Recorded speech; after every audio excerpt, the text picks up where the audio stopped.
This is Lisa from Mobile Tech Review, and this is the 2024 edition of the Asus Zenbook 14 OLED. So big changes, not so much in the physical design, but what's inside and also in the price tag.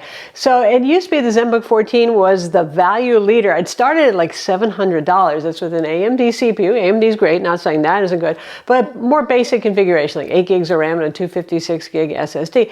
This year so far, there's only one configuration, at least in the United States, of the Zenbook 14 OLED, and it's a high-end configuration with Intel's new Meteor Lake H-series processor, a 3K OLED display, 32 gigs of RAM, a terabyte SSD, and more. We're going to look at it now. So the price tag now, list price, is $1,300. Just starting to hit the market. Sooner or later prices will probably drop somewhat. So that's quite different from being the budget king of last year. But compared to the competition, say like the Dell XPS 14, similar configuration, looking at like $2,000, or the HP Spectre X360 14-inch, this one is still, relatively speaking, really competitively priced, almost a bargain. So we'll at least give it that. And it's just got looks to die for. It's premium feeling. Ours does not creak. It looks every bit like a pricey piece that might cost even more than it does. And now a shout out to our sponsor, trendmicro's Premium Security Suite, for that new laptop that you're thinking about buying. And it's not just antivirus, it is security, privacy, identity, and support. What does that mean?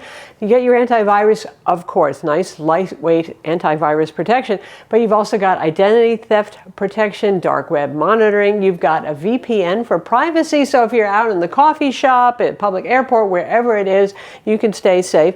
And they have support 24/7. So you're baffled by some message that you're getting in the app or some security issue, you can ask them about it. Even better, it's for Mac, it's for Windows, it's for Android, it's for iOS. That means your tablet's included, not just your smartphone. So it's somebody in your family goes AWOL and says, hey, I'm getting a Mac, or hey, I'm switching to Windows. It doesn't matter. You're all covered with this product.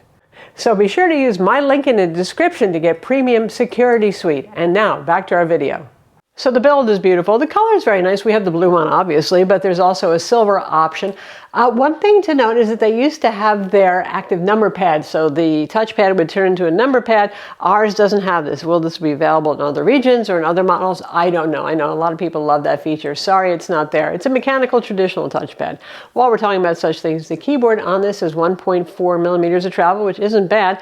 Backlit, nice big roomy keys, nice spacing. It's pretty tactile for today's ultrabook, low travel kind of typing experience.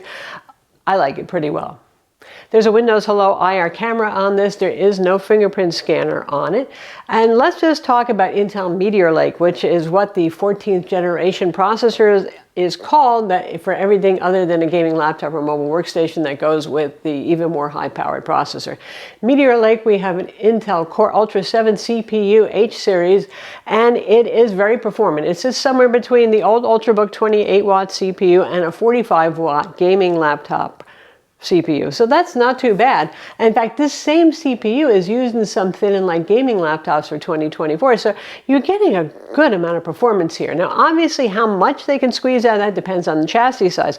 This thing is well under 3 pounds and it's quite skinny. So you get the idea. There's only so much room for cooling, so this may not run as fast in benchmarks as you would see with a gaming laptop chassis, but it's still a strong performer. I think a lot of people are going to find that this is suitable for their casual video editing needs. Casual, not a professional video editor. You still want to get a big, beefier machine for that sort of thing, but works well. Also, you get Intel Arc graphics, integrated graphics. So Arc is, you know, their new GPU, in fact, DGPU available kind of thing too.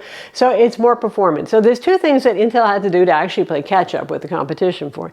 Battery life when it comes to Apple and the M1 through M3 processors, and the integrated GPU performance from AMD. And they have met and in some tests exceeded what AMD is offering currently. We'll see what the new generation coming out does for graphics performance, for integrated graphics. That means you're going to play older games on this. It's a go, which is kind of nice. Or if you're addicted to easier games like Dave the Diver or something like that, absolutely no problem. But you can do more than that, trust me on that. I mean, this is not for Cyberpunk, but, you know, anything a little older, a little less demanding. Not too bad. You can even play Witcher on low settings and lower resolutions really well on this. We're moving ahead, aren't we? So Intel did a good job. Usually I talk about battery life at the end, but we're going to talk about that first because that's another important thing that Intel's trying to bring to the table here. We have a 75 watt-hour battery, which for a 14-inch Ultrabook is a very high-capacity battery, so that helps. But we have an OLED 3K display, and those are not good for battery life, you know. So running our battery tests at 200 nits of brightness doing mixed productivity work, I got about 7 to 8 hours, and that is actually really good for a 3K OLED display. So it's hard to compare this directly to, say, the M2 and just released now, M3 MacBook Air, because you're looking at the difference between an IPS LCD and, well, OLED. Not a fair comparison there. But I expect to see when we get a non-OLED one of these processor machines in that it's going to be very competitive. Maybe not still as good as a M3 MacBook Air, but getting a lot closer. The other thing about the Intel processor is they've gone with a modular design finally, and like the competition does. So that means the chip isn't just your CPU and iGPU, but now they can update each of those components inside of that whole processor package more easily, and they've added a NPU, Neural Processing Unit, AI. Buzzword, AI, right? We know AI everywhere. Will that do a whole lot for you today? No, probably not so much. Will it do something for you in a year? Maybe. It can allow for some local processing of things that are currently done on the server. Like, you know, if you're doing Photoshop and you're doing an intelligent replace or something like that, all sorts of things, natural language models, that stuff. The more we can process them locally, that's great. You don't need fast internet. You have more privacy. You're not worrying about sending things to the server. That's there for that reason. And also probably because it helps stock value because everybody wants to buy companies that are doing AI, but it helps. Now, this is early times. In fact, I delayed this review a couple of weeks because I noticed some of the benchmarks are having trouble running when the NPU was enabled, and I actually had to disable that. That has since changed with some Windows updates and other updates. We have the HP Spectre X360 also with the same processor, and didn't see as much problem, but anyway. One thing that still is noticeable, though, is when we're running Geekbench, we're doing the OpenCL or the graphics kind of test on it, it actually scored higher. As you can see, we have both there when the NPU is disabled, the AI section of the chip, versus having it enabled. So interesting, and you might want to do that too using Windows Device Manager if you really need the ultimate graphics power, or perhaps Microsoft and Windows and manufacturers will iron all these little oddities out. So it is a little bit of early adopteritis going on, but nothing too bad. Not crashing, not unexpected performance problems or anything like that. All right, we're good with that stuff. The OLED display on this is 16:10 aspect ratio. It's not just touch, it also supports pen, and the pen is in the box along with a USB-C to Ethernet adapter. And for a laptop that just opens flat, 180, it doesn't do a 360. It's interesting to have a pen and have that feature, but it's there for you and it works fine. It's Microsoft Pen Protocol.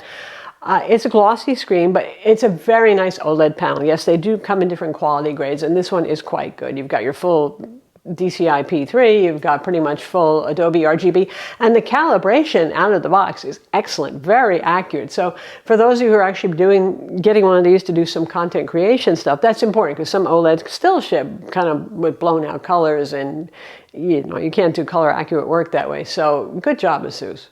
Other amenities include Bluetooth 5.3 and Wi-Fi 6E. Wi-Fi 7 is supported. The HP Spectre X360 is doing Wi-Fi 7. Asus decided not to. I cannot tell you why. I don't know.